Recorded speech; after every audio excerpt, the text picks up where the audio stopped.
Encouragé par sa victoire au Mans en 1951 et bien décidé à continuer dans cette voie, Jaguar revient au Mans en 1952 avec une version surbaissée de la Jaguar Type C. Pourtant, c'est Brinks Cunningham et sa Cadillac qui prennent rapidement la tête à un train d'enfer qui allait lui coûter cher.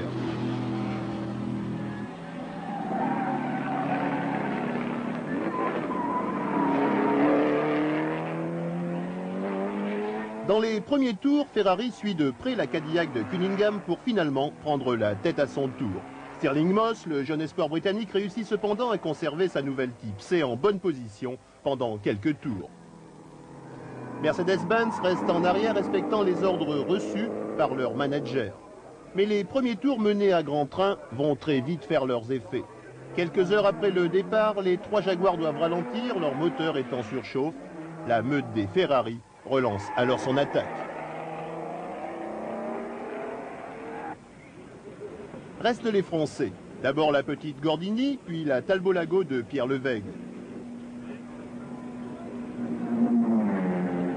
Au milieu de la course, la Talbot mène la danse, suivie en deuxième et troisième place par les deux Mercedes de série.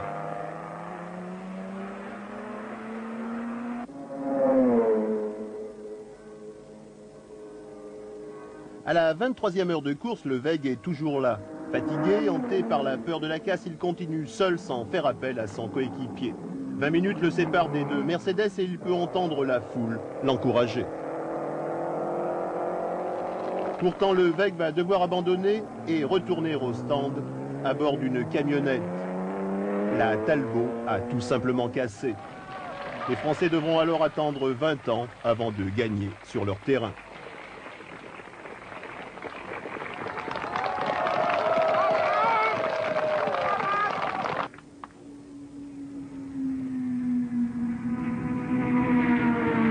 Bauer, le manager du team Mercedes, se voit récompensé d'avoir tenu en réserve ses deux coupés Mercedes 300 SL.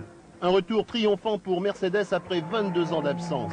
C'est la première fois dans l'histoire de la course qu'une voiture hardtop remporte la victoire. Bien qu'ils s'y essaieront à nouveau, Mercedes ne gagnera pas une nouvelle fois sur ce circuit. 1952 sera le seul moment de triomphe de Mercedes au Mans.